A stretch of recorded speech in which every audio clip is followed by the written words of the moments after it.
Jack Elam was one of Hollywood's most unforgettable character actors. With his squinting eye, gravelly voice, and rugged presence, he became the definitive on-screen villain of the 1950s westerns and crime dramas. Yet, behind the laughter and charm he showed in later years, Elam held strong opinions about some of Hollywood's biggest stars. Over the course of his long career, he developed deep professional and personal frustrations with several actors he felt were difficult, egotistical, or unprofessional. In private interviews and behind-the-scenes stories, Elam didn't hold back.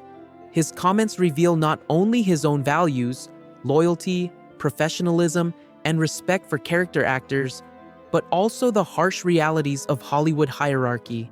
This article explores the 6 actors Jack Elam reportedly hated the most, shedding light on a side of the industry few fans ever saw.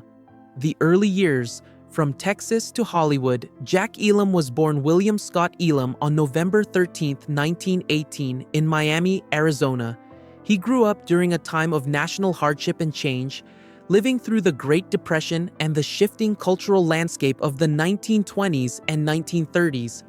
As a young boy, he suffered a life-changing accident when he lost sight in his left eye after a fight in grade school. Rather than hiding the injury, Elam embraced it. The squint became his trademark and later defined his screen persona. Before acting, Elam studied accounting at Santa Monica Junior College and worked as a successful bookkeeper and auditor. He was already familiar with Hollywood through his work with film companies, but it wasn't until his 30s that he seriously pursued acting. His unusual looks and strong presence made him perfect for the Western villains that dominated the era. The rise of a Western villain. Elam's acting career took off in the 1950s. His rugged face, lazy eye, and gravelly voice made him an instant fit for villain roles. He appeared in early classics like Rawhide, 1951, and High Noon, 1952, quickly establishing himself as a reliable supporting actor. His characters often played henchmen, gunfighters, and outlaws, men who brought danger and tension simply by appearing on screen. In an era when westerns ruled television and film, Elam became one of the most recognizable bad guys in Hollywood. But his talent was not limited to intimidation. His screen presence was so strong that directors and audiences remembered him even when he played small roles.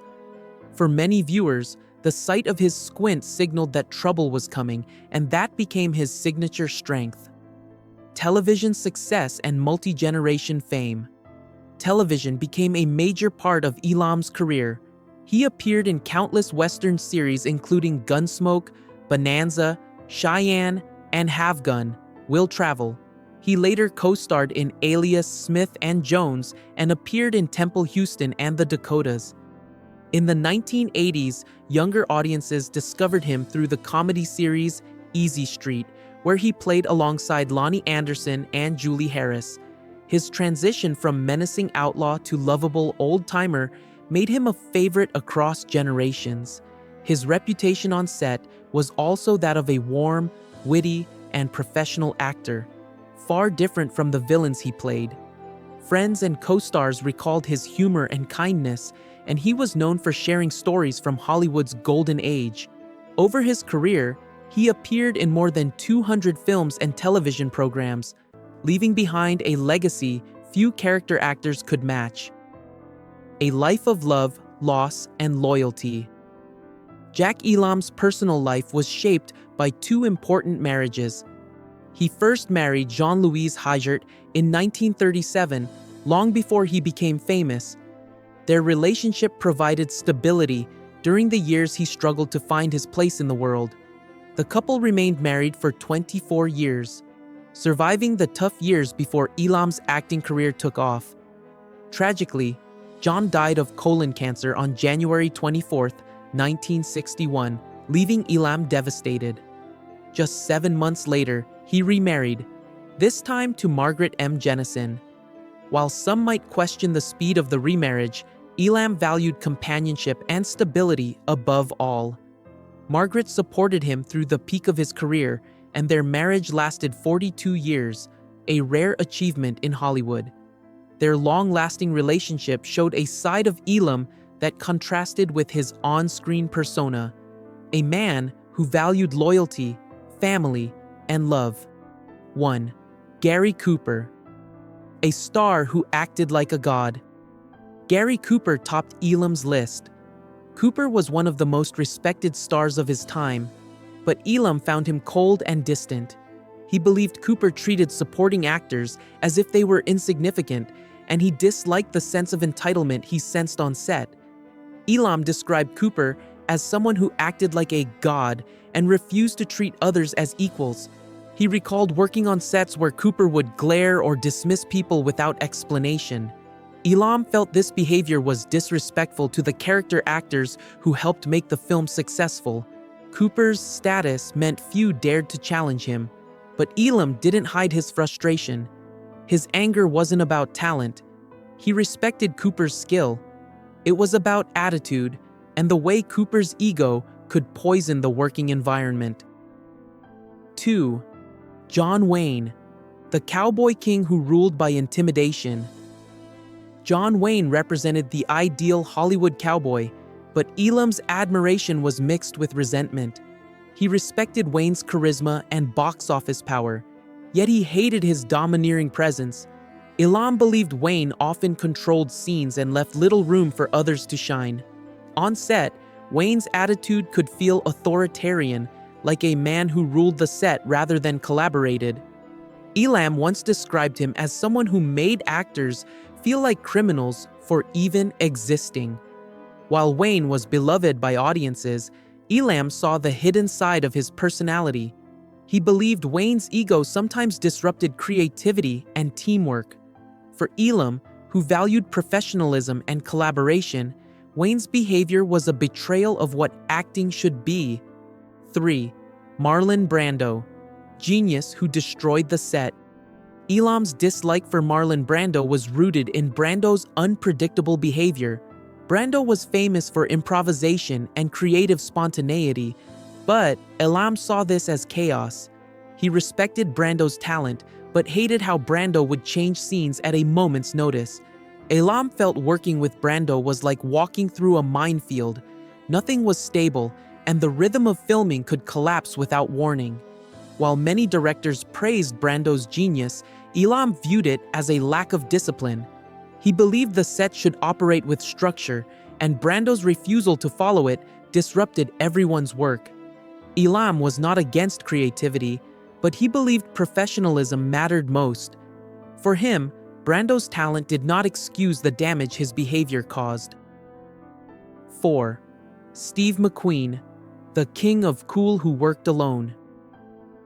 Steve McQueen was a symbol of coolness and star power, but Elam had little patience for him. Elam saw McQueen as self-centered and demanding, especially during stunts and action sequences. He believed McQueen acted like the entire set existed for his big scenes, refusing to work as a team.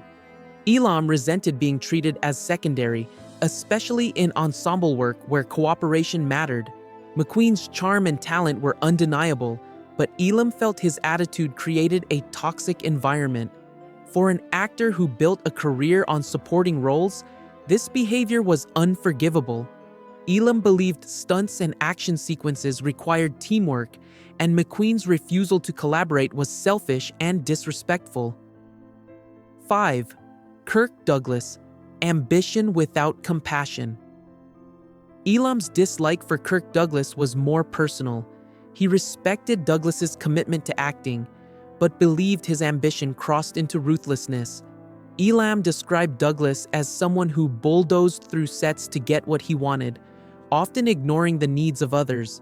He believed Douglas's drive created tension and stress for the crew and cast.